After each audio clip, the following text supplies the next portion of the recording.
am more than honored to be welcoming first off the CEO of EP Energy Pool. Give him a big round of applause, everyone, Dr. Martin Iffert. And then I am also, yes indeed, let's get that excitement rolling. Welcome, Martin. Thanks, Sasha. It's very good to have you here. And we will also be joined by the CEO of the Chilean Association of Renewable Energies and Storage. A big round of applause, everyone, for Analia Rojas as well. Welcome, Analia. Welcome. Welcome to the both of you. It's very I'm very happy to have you here. It's a very warm welcome. Nice. Analia, if I can start with you. You know, when we talk about sort of like storage penetration in the Chilean electricity sector, can you say what the current level is that we're at and what sort of role does it also play for you guys? Well, for us, it's a very important matter. There's an urgent window opportunity in order to the deployment of storage. Let me go through the numbers because I think numbers are the great way to understand the actual current state of a market. Yeah. In the electric matrix, we have around 38 gigawatts of installed capacity, out of which already 19 are renewable energies. Right. So we are very, very good in what have renewable penetration been. But therefore, we have a lot of curtailments, especially in the north part of our country, especially due to solar generation. Yeah. So within the hours where electrical demand is not so high, we have at the same time the most of the generation of solar energy. Right. Why is that important? Because that's the opportunity for storage in order to take advantage of our curtailments, which unfortunately they are record every year. We have been increasingly increasing the curtailments. So there's a big chance for storage, and especially to electric batteries, in order to improve not only the way we are going to translate the energy that's produced during day to be consumed during night, but also to improve flexibility of the grid and also the resilience of the grid. Right. So there's a huge opportunity right now. There's an urgency. Yeah. We have 3 gigas of batteries and storage in different stages of operation, under development or under construction. Yeah. But there's a huge amount, almost 20 gigas, that are currently under assessment. Right. So but if I hear all of that, because in a way I'm like, okay, so we have a lot of issues in the world when it comes to curtailment, right? Whether it's wind, whether it's solar, and indeed there's a mismatch between when we use renewable energy that we sort of generate and when it is most needed. Martin, if I can go to you at the same time, I've also mentioned that we've seen a 90% decrease in costs over the past decade. Like, what are then the barriers that sort of like prevent us from having this large-scale adoption of battery storage potential right there? I think we just see the beginning of the wave. And surely it is tremendous what happened over the last years, how the costs have plummeted. And that give us totally new opportunities. And in principle, let's say no one should build, let's say, a solar plant, a solar generation asset without installing a battery. It makes normally no sense. And batteries are excellent in time shifting energy. They don't generate any electricity, but they are great in time shifting and to make, let's say, solar and wind to be at least a 24-hour or a weekly base load. Batteries, let's say, they need, let's say, a cycling, because otherwise, okay, it makes no sense. It's a heavy fixed asset topic. Right. But I think we need to think, let's say, much beyond the scope. And let's say, you know, let's say my company is dealing with flexibility for industry. But okay, we are dealing also a lot these days with, let's say, battery management to optimize the usage, the installation of batteries to, let's say, consume more renewable energy, to consume more renewable power. And in Germany currently, for example, there's a big bonanza going on. Let's say there's an application outside, let's say, to install more than 200 gigawatt of, let's say, battery capacity. maybe not all of them will come, let's say, online, but okay, let's say out of these 200, maybe 100 gigawatt, let's say so we will see a huge amount of batteries, let's say, going into the market because there's a huge need for this kind of storage. That we can also upskill. And I just want to touch upon something and follow up on something that you just mentioned, because I think it's interesting you mentioned flexibility. When we look at demand side flexibility and sort of the combination of that and battery storage, how do we sort of use that to optimize renewable energy integration in that sense? It's so important, let's say, to use all these levers for, let's say, storage for flexibility.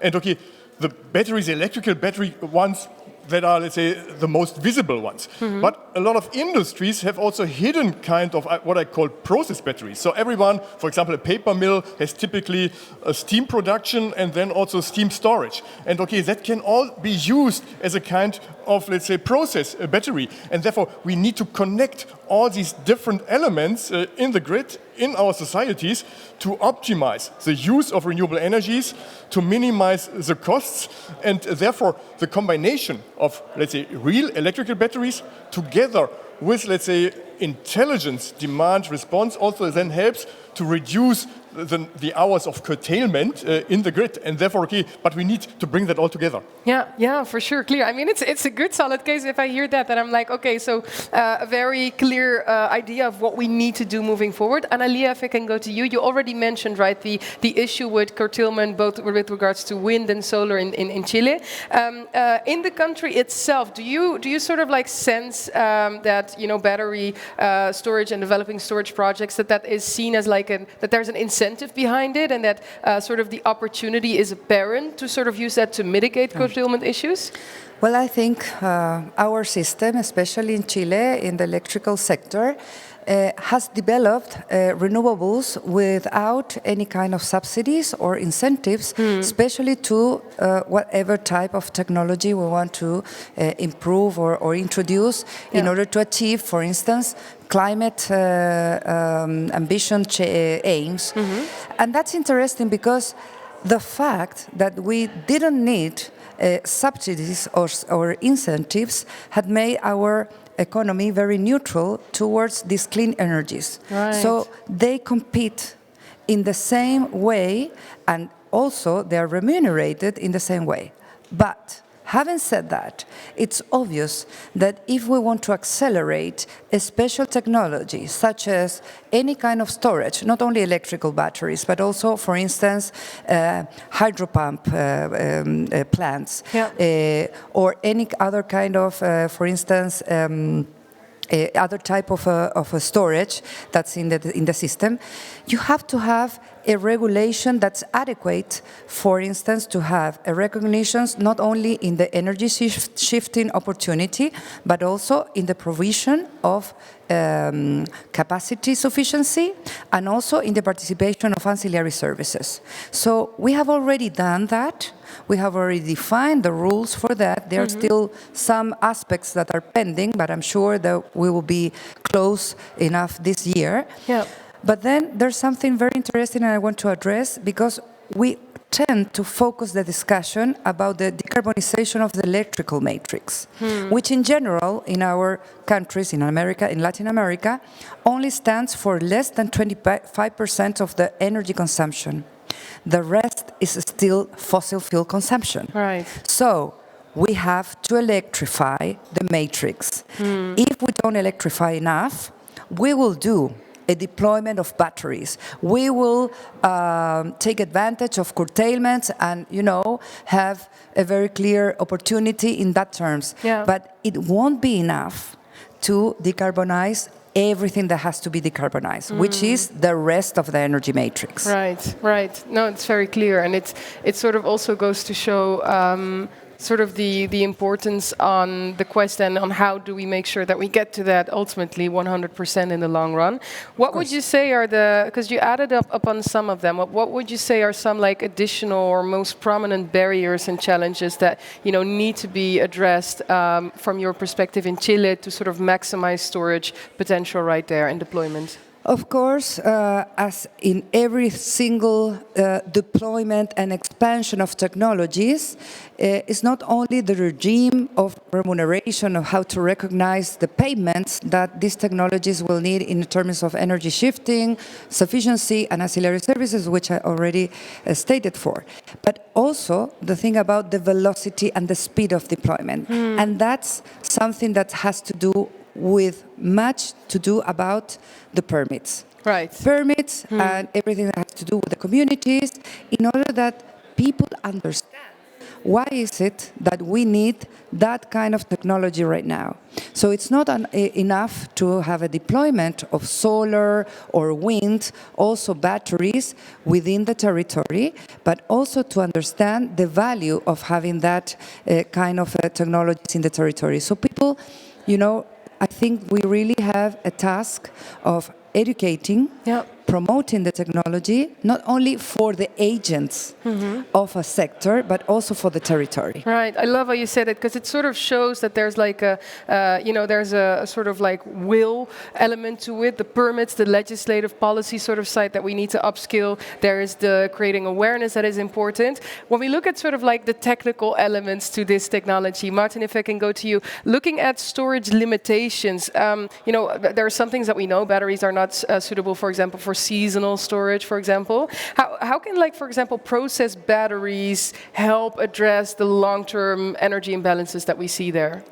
Haja, excellent question, because that often comes as one of the counter arguments for the deployment of batteries. They say, okay, it's useless, it will not solve the dark doldrum problem. Sure, you cannot shift energy, let's say, long-term, makes no sense.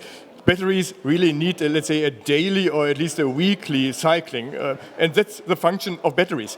Nevertheless, let's say, there's still a role to play for batteries also, let's say, in the dark doldrum, because typically the load profile is also not flat, and even, let's say, in these times, you can reduce the peak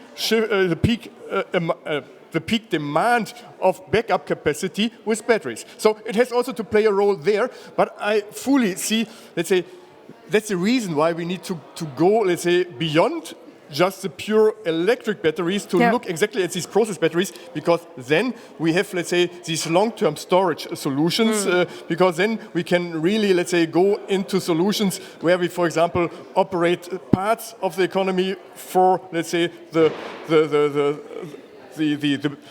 breeze and when the sun is shining, and to produce, let's say, the products that we need. And at other times, okay, we don't do that. Therefore, we need intelligence together, let's say, with, let's say, all these generation assets and the other storage assets. Yeah, and just a second, maybe for people that may not be as familiar with process batteries, what should we sort of think of when we say that? Let's say, I mentioned, let's say, this is steam, for example, but okay, I come from the aluminium industry, and I developed the concept of the virtual battery. And let's say an aluminium smelter is surely the biggest battery that you can have.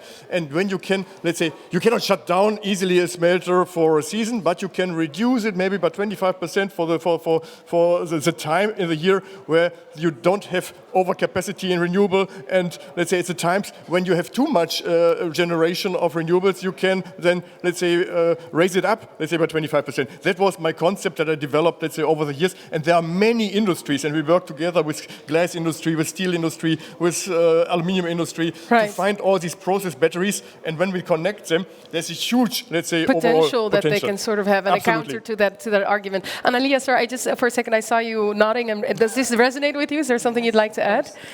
No, I think that we have said a lot about storage, and especially batteries, in this moment that energy transition, kinds of is in some markets very mature in terms of renewable penetration. But I go back to the first point. We have to electrify everything that's not electrical right now. One question that arose in the discussion of energy storage and the introduction of batteries in Chile: what is that you are paying for? Okay, so of course you are paying for what I said already: energy. You are paying for capacity. You are paying for balancing and recovery services for the system. Right. A few days ago, in our country have a huge blackout. We had 11 gigas of electric demand that shut down from one moment to another. Oh, wow. It was within microseconds, okay? And the question is, what would have happened if batteries and storage would have been available and deployed at the level that you may need when such a blackout happens in one system? Yeah. What would have happened? It would have happened a very different situation that we had.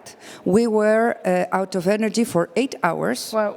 Okay, it was a huge impact and stress, not only in the electrical system, but in the economic side of the blackout. And the question is, why is it that we weren't able to be prepared for that with the response of batteries? We have little batteries right now in terms of the amount of batteries already installed. But remember, batteries are called the Swiss knife of the electrical system. They not only provide energy, they also provide sufficiency, and also they provide recovery services, which is the capability of bringing up a system that has gone down in a very, very unexpected way. It's fundamental to so the security the Swiss knife, there. really, you have to pay for that. It's not free. It's not cheap.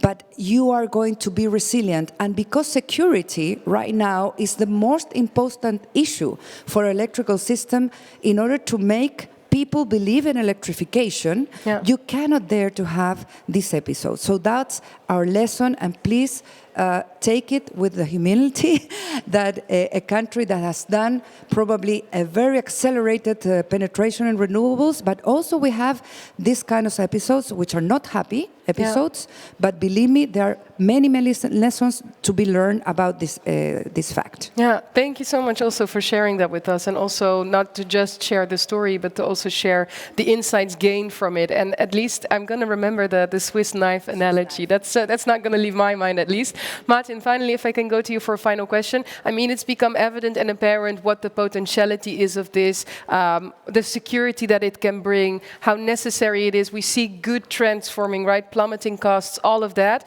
What would you say are the necessary policy measures that we need right now to ensure that we can scale this up as fast as we can?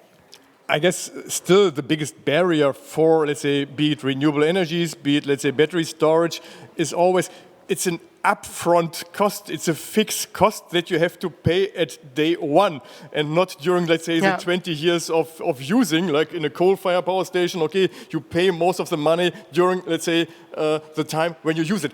And there's a big difference. For example, if someone builds a big nuclear power plant, they get all the subsidies, the guarantees, and everything from the governments or from, let's say, big corporations.